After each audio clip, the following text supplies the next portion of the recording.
Nice to see you all here this morning. And welcome to 1111 on Palm Sunday. Good to see you. Nice to have you all watching us online as well. So y'all register your attendance, sign up a couple of things, that you think of, your name, anything else you can think of that's on there. And check out also on the bulletin opportunities that you have. We're going to get right into our experience this morning as we think about Palm Sunday. And before we do that, I wanted to introduce somebody. So in a minute, you'll get to hear her, but Brad and I are bringing back on staff here with us very part-time for now is Kagan Parker. So many of you know Kagan Parker. Kagan, come on up here. They've already clapped for you, so that's good. So many of you know Kagan Parker. What you may not know about her is she got her Bachelor's of Arts at the University of Houston with it was in a concentration. It was a Bachelor of Arts in Critical Race Theory, which is really interesting. I knew that was a thing, but I didn't know that it was a degree. Yeah, very nice, yeah. And then she's been involved with the Wild Goose Festival. How many of you know what the Wild Goose Festival is? Some of y'all know what that is? It's basically was started kind of as a part of the ex-evangelical kind of movement. Folks leaving evangelicalism, and then many of the authors and sort of leaders of that you might have read, Brian McLaren and Barbara Butler Bass, and just a number of people, began to sort of form these gatherings, I guess probably maybe 10 years ago, in Ashland, outside of Ashland in North Carolina.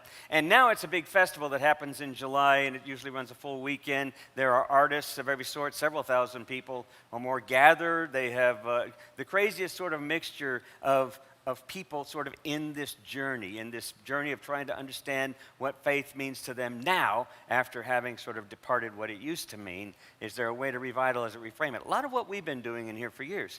But they gather around music, they gather around social justice, and Kagan's been a part of that for a couple of years now, and now she is also curating now. This is her first year to curate it for this coming July. She curates the Relational Arts Tent, so looking at how relationally spirituality is experienced and how the arts speaks to that, which is going to be really cool. Part of her background is that she's been involved with art installations with the Black Burner Project at Burning Man, yep, and then also a part of the Farmer and Rigger at Burning Man.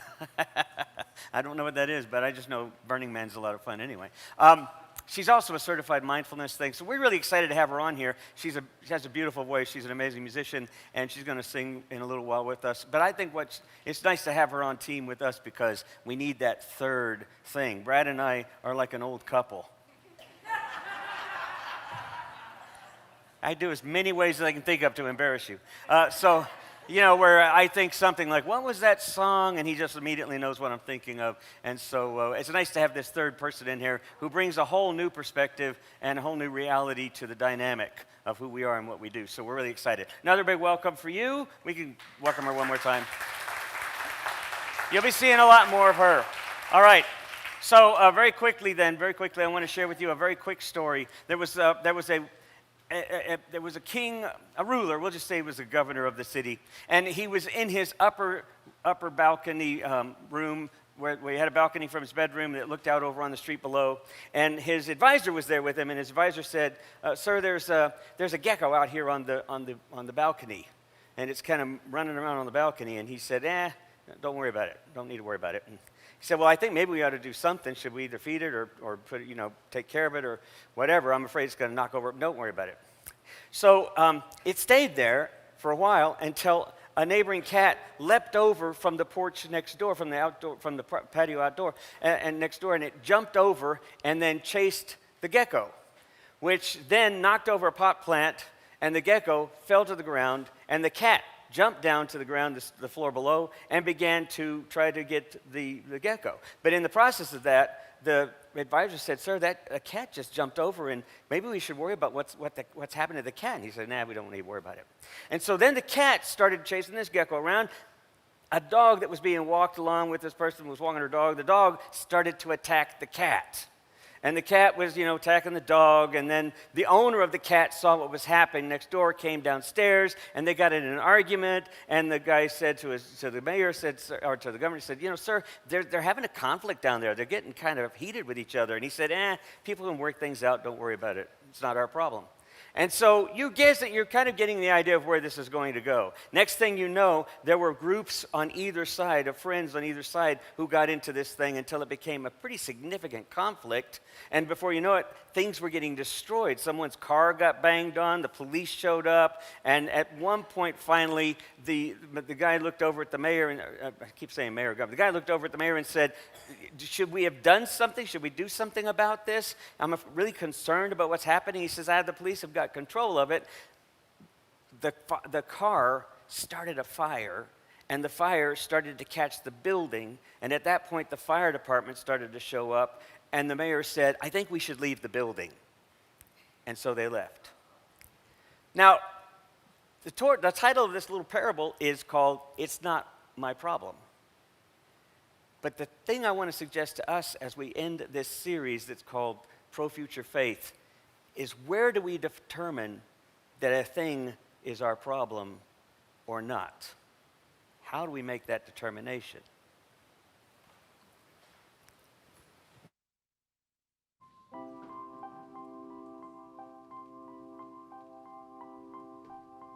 When the days are cold and the cards all fold and the saints we see are all made of gold, when your dreams all fail and the ones we hail are the worst of all and the bloods run stale, I want to hide the truth, I want to shelter you, but with the beast inside, there's nowhere we can hide. No matter what we breed, we still are made of greed. This is my kingdom come, this is my kingdom come. When you feel my heat, look into my eyes, it's where my demons hide, it's where my demons hide. Don't get too close, it's dark inside. It's where my demons hide, it's where my demons hide. The curtains call, it's the last of all. When the lights fade out, all the sinners crawl. So they dug your grave and the masquerade will come calling out the mess you made. Don't want to let you down, but I am hellbound. Oh, this is all for you. Don't want to hide the truth. No matter what we breed, we still are made of greed. This is my kingdom come, this is my kingdom come. When you feel my heat, look into my eyes, it's where my demons hide, it's where my demons hide. Don't get too close, it's dark inside, it's where my demons hide, it's where my demons hide. They say it's what you make, I see it's up to fate. It's woven in my soul, I need to let you go. Your eyes, they shine so bright, I want to save their light. I can't escape this now, unless you show me how. When you feel my heat, look into my eyes, it's where my demons hide, it's where my demons hide. Don't get too close, it's dark inside, it's where my demons hide, it's where my demons hide.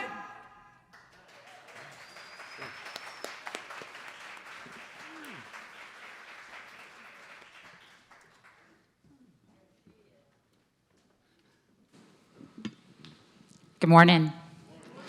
As I look at these palm trees, I bring back memories of my kids holding them and going. The children's choir would wave them up and down as they sang on Palm Sunday.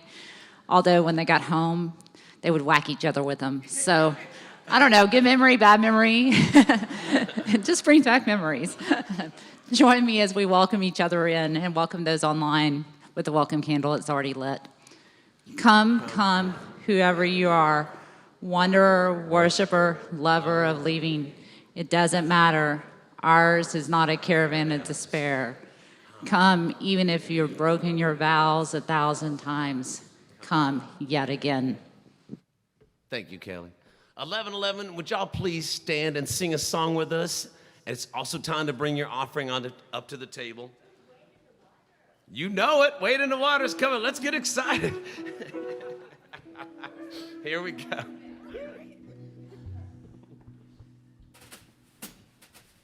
Yeah. Wade in the water. Y'all can sing it with us. Wade in the water, children, wade in the water. My God's gonna trouble the water. Another chorus, y'all.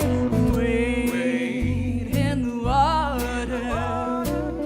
Wade in the water, children, wade. Wade In the water. in the water. My God's gonna trouble the water.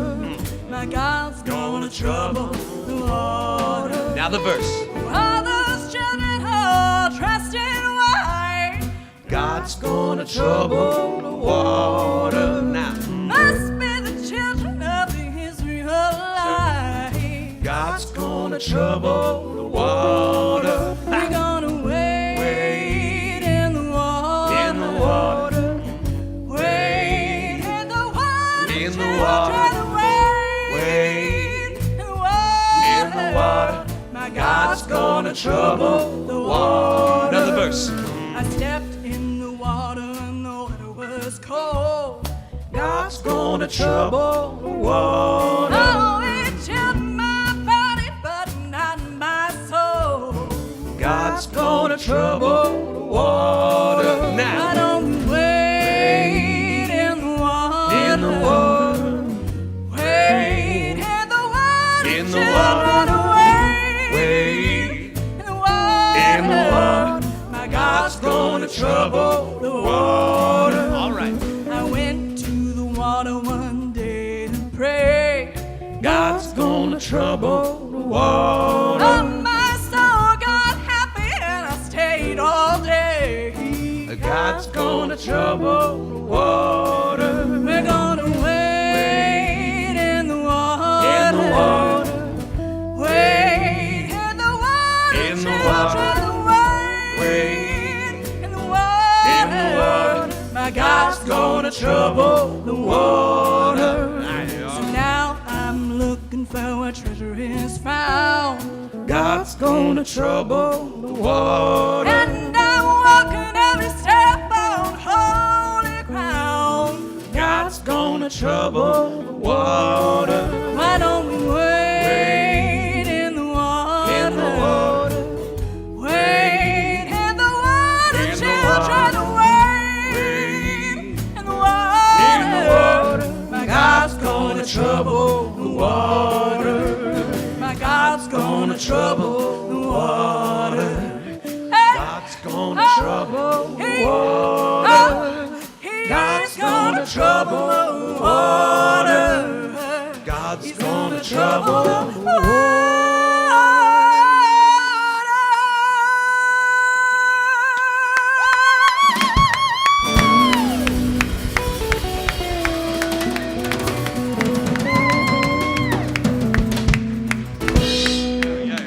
Excellent work, y'all.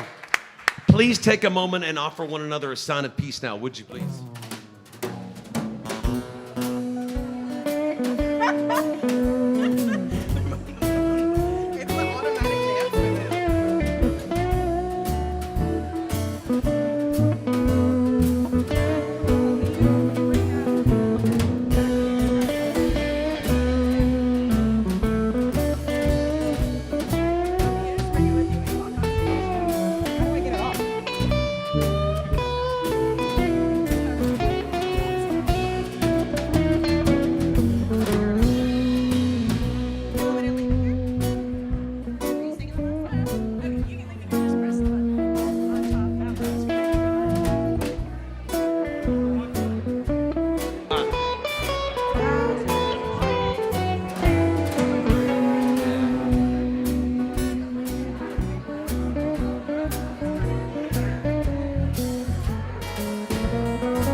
Well, good morning, everybody. Good morning.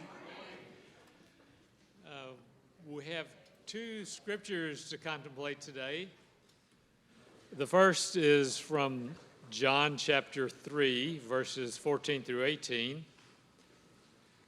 As Moses lifted up the serpent in the desert, so the chosen one must be lifted up, so that everyone who believes in the chosen one might have eternal life.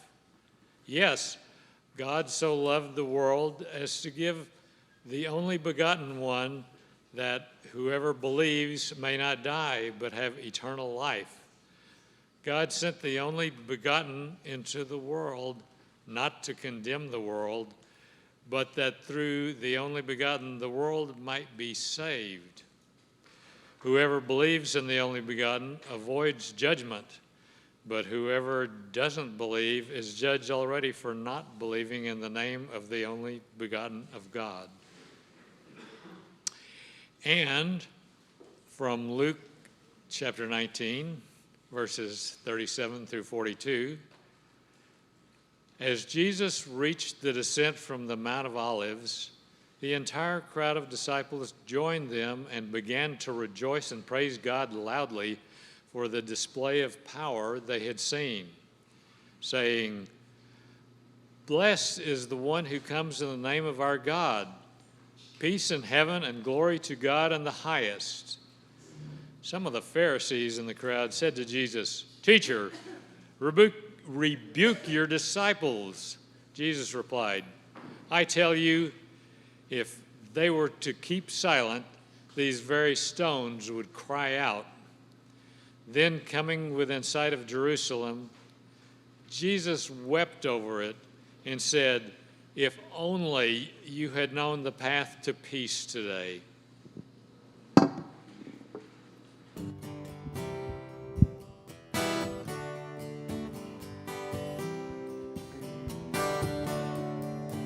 Don't you know they're talking about a revolution? It sounds like a whisper. Don't you know they're talking about a revolution? It sounds like a whisper. While they're standing in the welfare lines, crying at the doorsteps of those armies of salvation, wasting time in the unemployment line, sitting around waiting for a promotion. Don't you know, talking about a revolution, it sounds like a whisper. Poor people gonna rise up and get their share. Poor people gonna rise up, take what's theirs.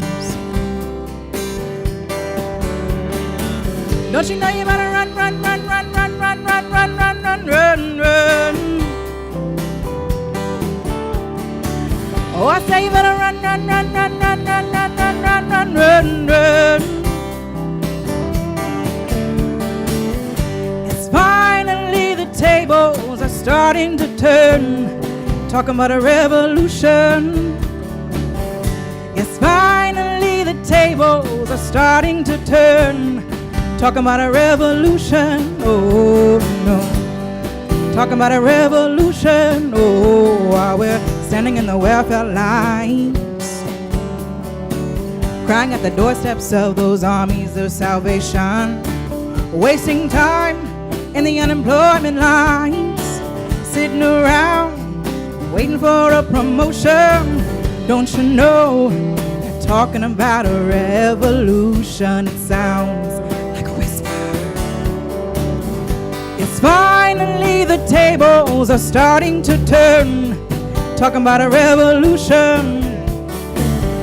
Yes, finally the tables are starting to turn, talking about a revolution. Oh no, talking about a revolution. Oh no, talking about a revolution. Oh no.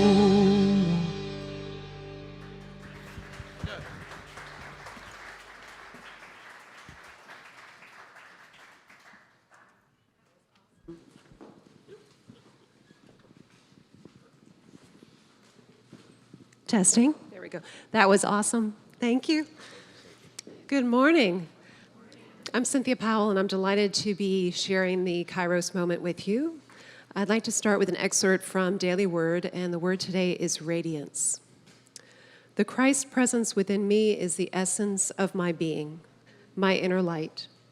As I live more and more confidently from this center, I become more adept at using my spiritual gifts of divine guidance, wisdom, and strength to direct my life. My radiant light shines in and through me, blessing me. As I grow in trust of my divinity, I more easily find it in all others. Beholding another Christ light is a powerful reminder to me that divine within them is their help in every need. This relieves me of my temptation to think I know what's best for them, or to limit my vision of them. I see their radiance and lovingly entrust them to the divine within. I am grateful for the light in me and in all people. So I invite you to, of course, be in a comfortable position. Perhaps close your eyes or gently lower your gaze for a brief meditation practice. Just tuning into the sensations of breath within the body.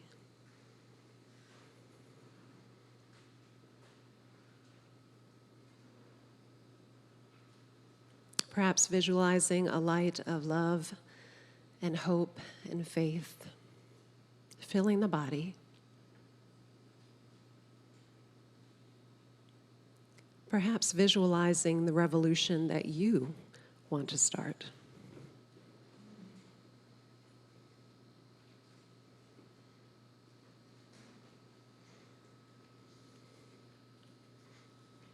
And before we bring this Kairos moment to a close, there is a poem I'd like to share with you from Jennifer Payne Wellwood called Unconditional. Willing to experience aloneness, I discover connection everywhere. Turning to face my fear, I meet the warrior who lives within. Opening to my loss, I gain the embrace of the universe. Surrendering into emptiness, I find fullness without end. Each condition I flee from pursues me. Each condition I welcome transforms me and becomes itself transformed into its own radiant, jewel-like essence. I turn to the one who has made it so, who has crafted this master game. To play it is purest delight. To honor its form, true devotion.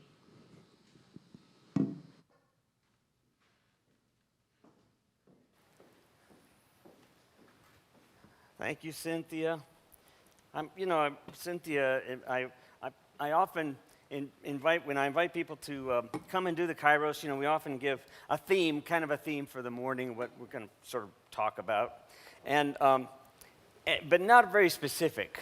And then I'm always amazed at just how beautifully specific and connective are the ideas. And it surprises me sometimes. It surprises me. I don't know how we say this. Is it because of a greater consciousness within the community that relates, and we're sort of in this space that we're more open to these kinds of things? Is it spirit moving in about the space that sort of participates in this kind of reality that we're in and inspires? Is it both? Are they one and the same? I just am always impressed with how these things work out. So if you've been paying attention, we started with demon. Where's the demon? Well, actually, we started with a bad retelling of a story that I didn't go back and review. So I just decided to kind of throw it in there at the last minute, and then I was like, I don't remember how this goes. But the gist of it was the same. What is it really our problem? And when do we determine that something is our problem? And then what do we do? Because sometimes this can be kind of overwhelming if we start thinking that certain things are our problems, even though they don't seem to affect us directly. It can get overwhelming. It can feel like, well, what can I possibly do? And so we start with demon. But what is this demon? What's this demon inside? What might that be? And then we come up with this song, song "Revolution" by Tracy Chapman. Thank you. I always want to say Anyway, never mind. Ruthie Foster. But yes, Tracy Chapman. Do y'all know when that song came out? Song came out in the 80s. Came out in the 80s. And think about what was going on in the 80s. Think about what's going on now. We often don't really think about the big picture. We sort of just live where we are and forget that we've been a part of this big picture, both locally, in our families, in our relationships, in our culture, in our nation. And we don't really see the pieces, how they fall together.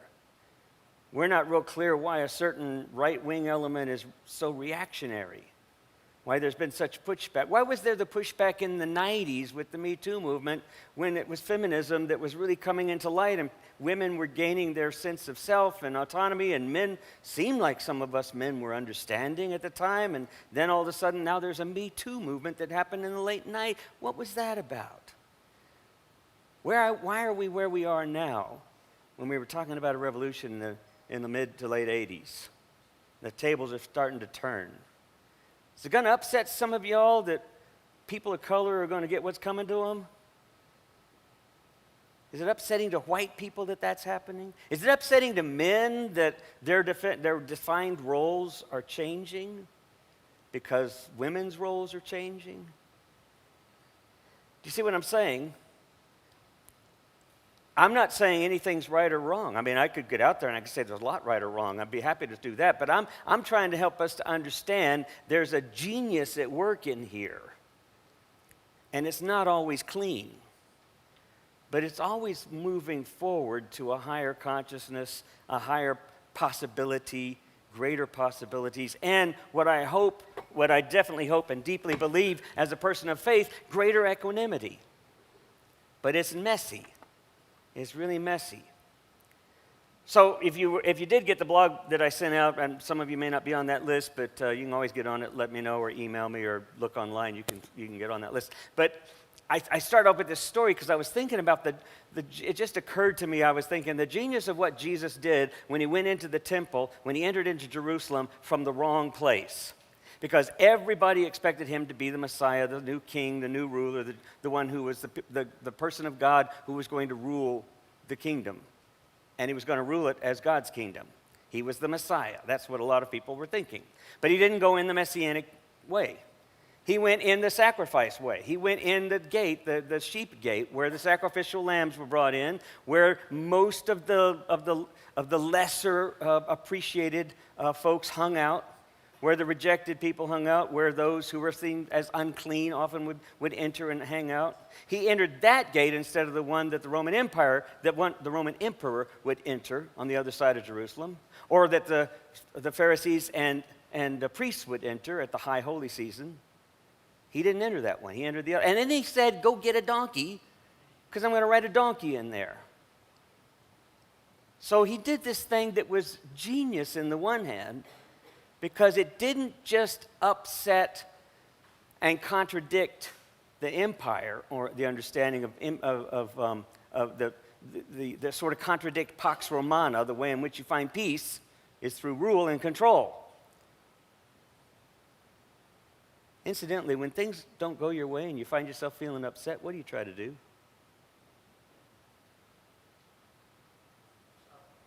Thank you for saying that. Thank you for admitting it, yes. We try to control it, right? Or we get angry because we can't control it. I mean, the very sense of things don't go our way is the problem. That's not the way to peace. Controlling it's not the way to peace. We see our whole country that's literally buried in this binary of either you have control or you don't. Either you're right or you're wrong. It's not helping to think that way. Jesus just contradicts the whole thing. He says, I'm not going in with this at all. The way to peace has to do with connection.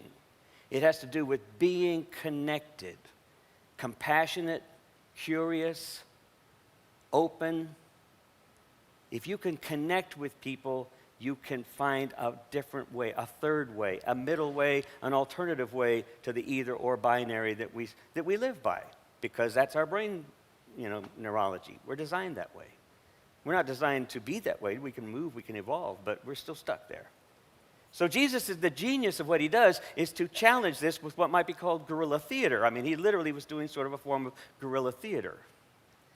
But he was also contradicting everyone who was waving palms because they were thinking he was going to be the Messiah too. I mean, what's the clear solution to that? He's basically contradicting both sides. That's the genius. So do you know what genius means? Because if you read the thing that I sent out, I didn't know this, but I went and decided I'm going to look up the word genius. It doesn't mean smart. It doesn't mean really smart. It doesn't mean incredibly intelligent. Like this person's IQ is genius. Has nothing to do with IQ. It has to do with what creates something new. It literally means to beget. It means to create the space for something to happen. The genius is in the allowing space for something new to happen. But it's also messy because it's not necessarily the thing you think is going to happen. The genius is in the fact that it's allowing space for something else to happen other than what's going on. That's why genius in terms of finding a new solution to a problem isn't because of all the knowledge. I mean, knowledge helps, but that's not the genius. The genius was the willingness to risk vulnerability, creativity, curiosity, let go of the knowing, and then allow what might happen. Being present enough to the moments to see another way, to believe another way is possible, and then to allow something to happen. It may backfire.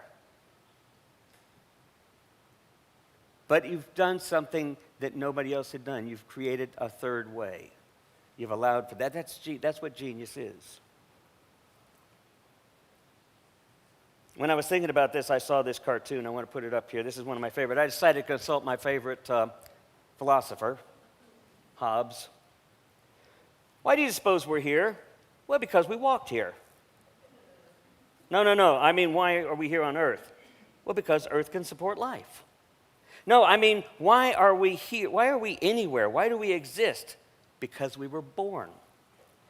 Forget it. I will, thank you.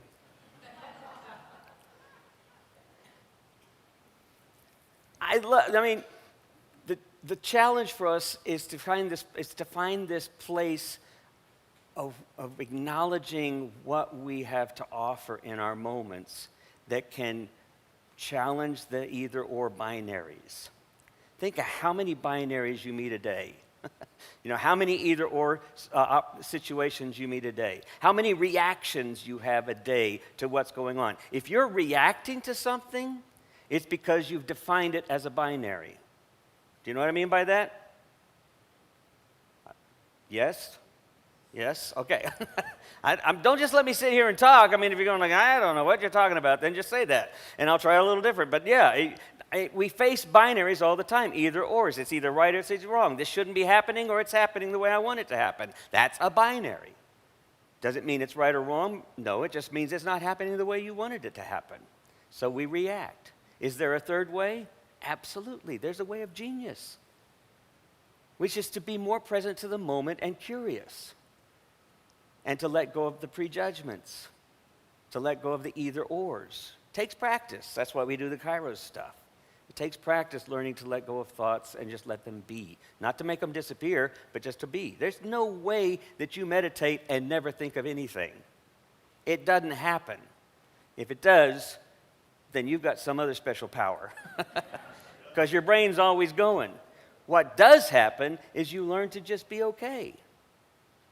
And more okay with whatever thoughts come and go and come and go. The more you practice that kind of mindfulness and that kind of sort of calm, the more you see that happening everywhere in your interactions. Last week I said that one of our biggest problems as we look at this series, which was pro-future faith, pro-future meaning we're talking about the future, we're not talking about right now. But what we do right now is all about the future. We just often don't think of it that way. But we're talking about pro-future faith. The prodigal species finally comes home. So not the prodigal son, but the prodigal species. If we understand ourselves in this interconnected reality, then we're the species that's taken what we've inherited and we've kind of squandered it. I mean, that's kind of what the human species has been doing, kind of squandering it in a way. But have we come to our senses, like the prodigal son comes to his senses finally when everything's gone and he's there in the pigsty? Have we come to our senses? Have we actually realized what it means to be a part of this as home, of this reality that we're in? So that's been a challenge, and the reason why it's been a challenge is because we've all grown up with this idea that we're all separate. That we're separate from things, that we're separate from each other, that we're separate from life itself, rather than understanding how interrelated we are, how everything that we do is a part of everything else. We just don't always see it. But you could follow it all the way down to the smallest thing or all the way to the largest thing, and you'll see we're part of something. We're just part of something much larger. This next cartoon is kind of something I like, both because of where I used to be in my faith and also because I like Calvin's idea. Calvin struggles with how to make sense out of life, you know it? He really does. Repent, sinners, the end is near. Spring is coming. There's no snowmen prophets of doom, he says. She says, you certainly take the pleasure out of waiting for flowers, waiting for daffodils. You know, I told you about my brothers and my sister and I and our spouses, we're all going to be getting together as a family this evening, and all of our different attitudes and different positions and stances on everything. And I used to wear my T-shirt, my favorite T-shirt that I would wear when I would do these gatherings, and it was this big white T-shirt, and it had on black print on it that said, Jesus is coming, and then at the bottom it said, look busy. And I thought, being Holy Week, you know, maybe that's a good thing to wear as I'm walking around, you know, just... No, maybe that's too caustic. Maybe, I forgot now who wrote it. We were just reading this in class before this, who said, okay, if the second coming is coming, then here's what I'm going to do. If somebody announces the second coming, I'm first going to go plant a tree, and then I'm going to go see if that's true or not. What I like about that is what I said at the very beginning of this whole series, is however you think of God, whatever you think of spirituality and how you experience God, if it's not grounded in reality, somehow, if it's not looking at evidential reality and participating in that, then you're living in a lie. You're living in a myth of separation that says, in fact, it doesn't matter. Unfortunately, that's the story that's gotten us where we are. That's the kind of story we've been telling for centuries, and it's gotten to where we are. Even to the point where that mythic kind of God, and I take myth very seriously. I don't take myth literally, but I take myth very seriously. And that kind of myth that we've used as guiding us has led us into this continued sort of existence as living in separation. So much so that it's easy to forget where we are because of privilege. Because we find ourselves more oriented around what makes us comfortable than what is the bigger picture. The genius of the bigger picture is that it's messy. But what's also genius about that is that we find ourselves experiencing something more than we thought. E.O. Wilson, who was the famous eminent biologist, once said something along these lines. He said, our biggest problem that we have right now is that we have adolescent emotions, and we have these medieval consciousness, or this medieval understanding, and then we have the tech of giants, or gods. Our adolescent emotions mixed with this medieval sort of way of seeing things and the technology of gods. It's a bad mix. It's a mix destined for destruction, you know? So this race for higher consciousness is kind of what we're up against, is can we actually gain enough consciousness, enough responsibility of seeing how we are related to one another to see that what we're creating has an effect 7 generations down the line. When Jesus entered Jerusalem, the temptation is to think he was just doing it so that he could be the sacrifice so that God would love us and we could all go to heaven. Or that's even a misinterpretation of the 2,000-year-old story, because honestly, the 2,000-year-old story was really about Jesus being sacrificed because the kingdom was already present. And recognizing the kingdom was already present was what they were to be living about. Now, they thought that maybe he would come back. There was that initial 2,000-year-old way of thinking that said something magical, like he's going to come back and he's going to establish the reign on the earth. That started to change after the first 10 or 15 years. Then after the first 20 years, after Paul had written the letter to Thessalonians, that began to change. He'll come back after we die, and we'll all go to be with him. That began to change after another 15 years or so. And what you begin to see is as each new book is written over time, that perspective changes. And then it becomes something else entirely for the first 100 years of Christianity. It wasn't even called that. It was called the Way, or the Way of the Anointed. And there were dozens and dozens of different small communities in how they understood this reality that they were in.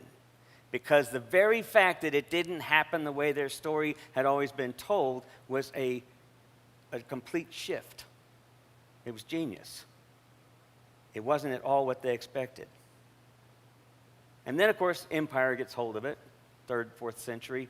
4th century, Constantine in Constantinople gets hold of it, makes it the official religion, and then it becomes something else.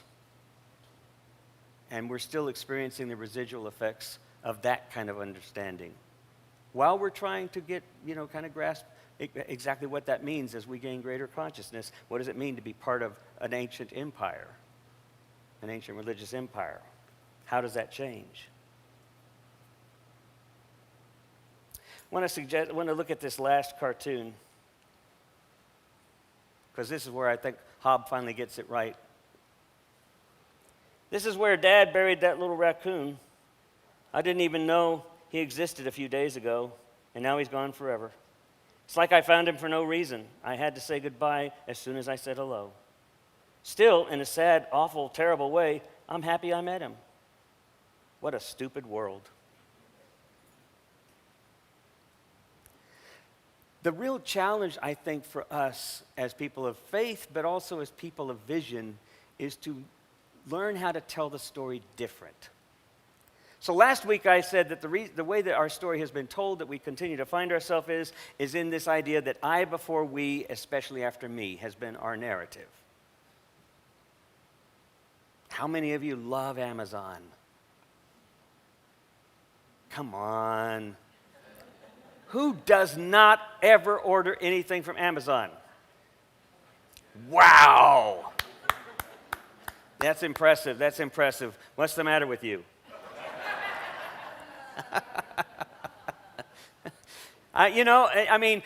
It's amazing. It's so convenient. It's so convenient. I was talking, and I won't mention the people, I won't mention names in specific, but I was talking to someone I know who works for a very a very significant major musical star.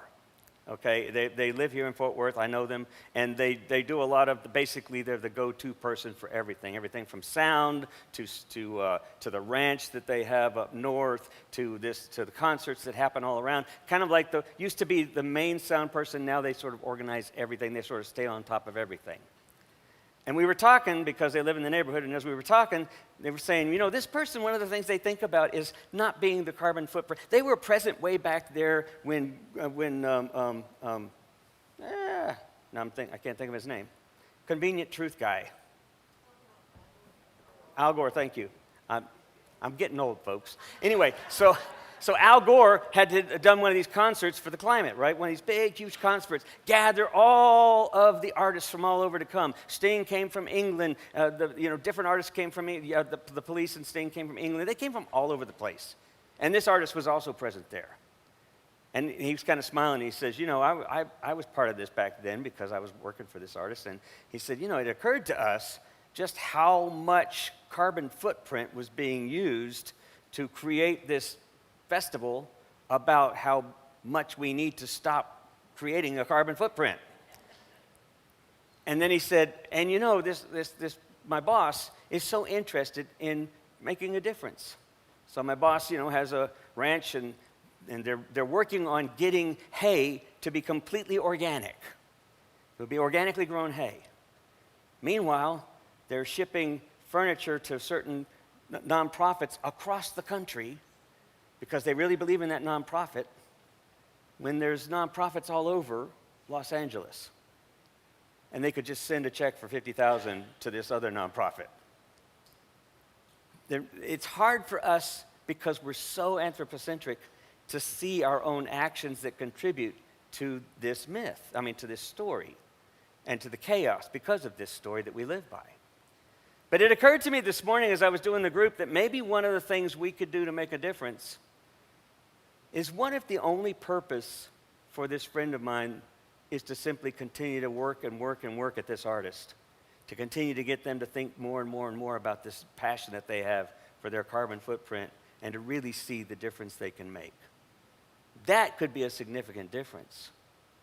Who do you know that can't see that, but you could maybe convince them through the way you tell the story, through the way in which you look at your own story, that you begin to realize, I could make a difference simply by helping them see themselves in relation to this larger story. So we think we have to solve the big problem, but actually all we have to do is solve our own problem in the space that we're at, because we're part of the bigger thing. And in doing that, we participate in this thing called genius. Something else starts to happen. So I want to finish with this last quote. Bring this one up, yeah. This is from Robin Wall Kimmerer, activist and writer. She says, action on behalf of life transforms because the relationship between self and the world is reciprocal. It's not a question of first getting enlightened or saved and then acting. As we work to heal the world heals us. But the question is, you can't solve the world's problems. All you can change is how you see yourself in relation to the problems, how you tell your own story. And it can be something as simple as loving something more intimately, learning something more curiously, letting go of something like an attitude, an emotional reaction, a behavioral pattern that you can't seem to get loose of, but it's always causing trouble, letting go of something. Laughing at yourself because, as Krishnamurti said, you think that you're thinking your own thoughts, but you're not thinking your own thoughts. You're thinking all the thoughts that have been conditioned in your life to this point.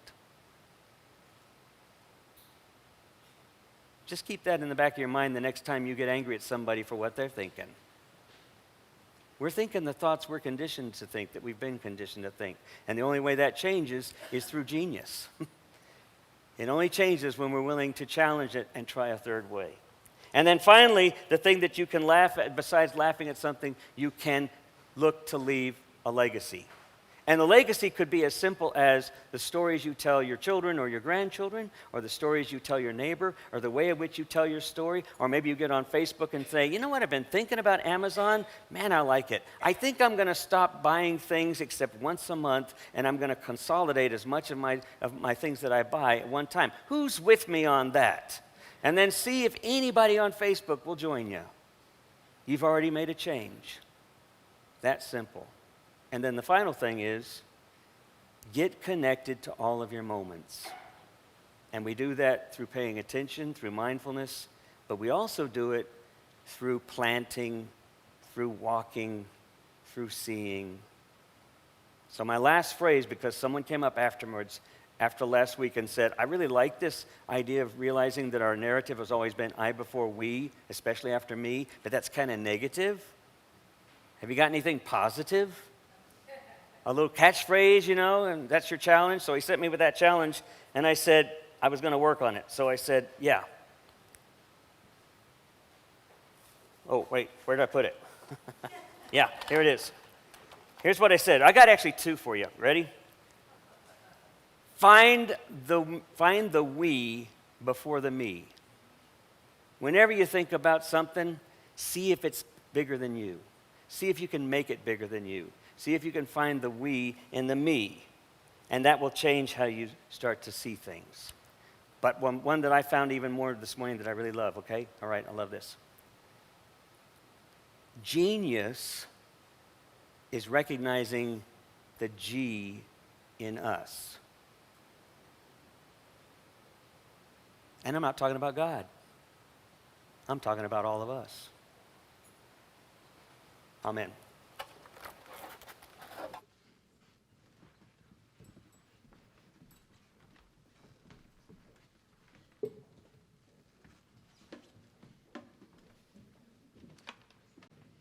Folks, in response to Tom's message, we've decided to have an all sing at the end of the service right now. Are y'all okay with that? Would y'all please stand and sing this wonderful song with us? It's a Peter Mayer one.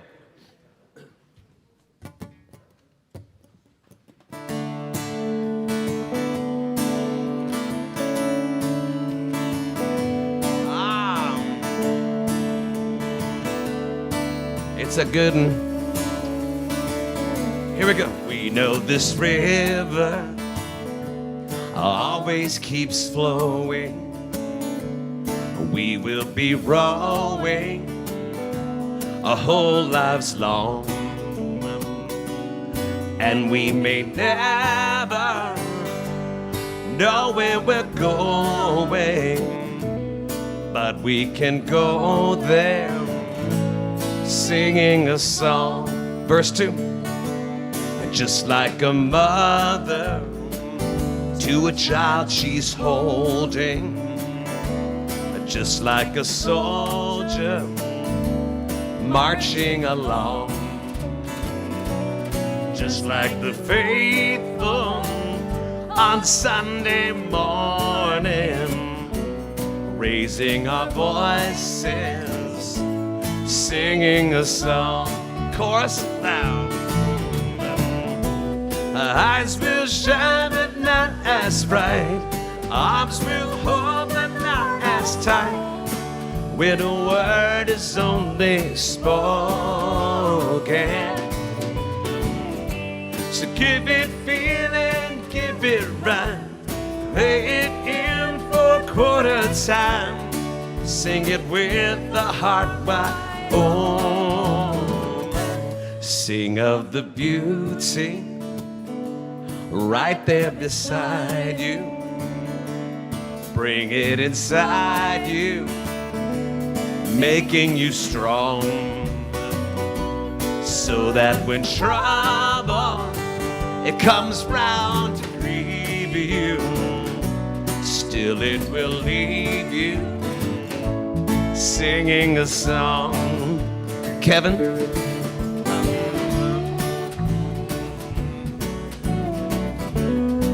That's right.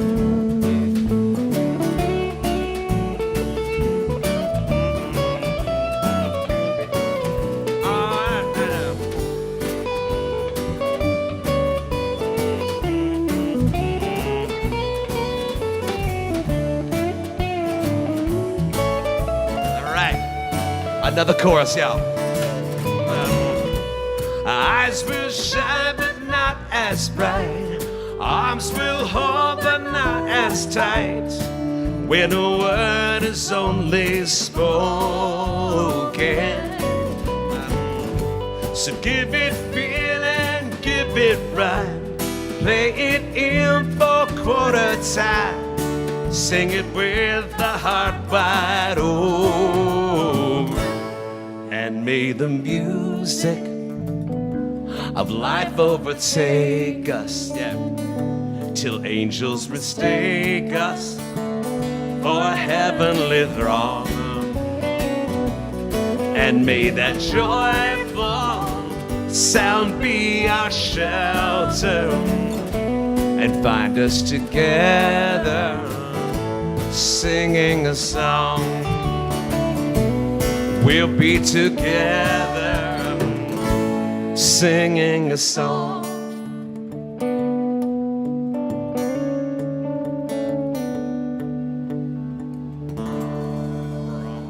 Nice job. Okay, so it's Holy Week, and I always think this is a great opportunity to just start thinking of something intentional that you will do this week, just because it gives us this space of intentionality. So in addition to practicing, I hope you're practicing a little mindfulness, a little meditative, at least a few minutes every day, maybe twice a day. I think I hope you're doing that. But the one thing I want you to do, especially this week, is, our friend Lynn Deloney used to always talk about Parker Palmer's idea of finding the hidden wholeness in things. And then I decided that maybe an interesting way to think about that is to realize there is a wholeness that is hidden in everything. There is a wholeness hidden in everything. So this week, as you're going about your business, See if you can't find the G in us. Next time you encounter somebody on Facebook, next time you encounter someone at the store, look for that wholeness hidden that is in all of us, the genius that is our life, that is the sacredness and wonder of this life. So we go not in peace, we go in pieces. Amen. Good.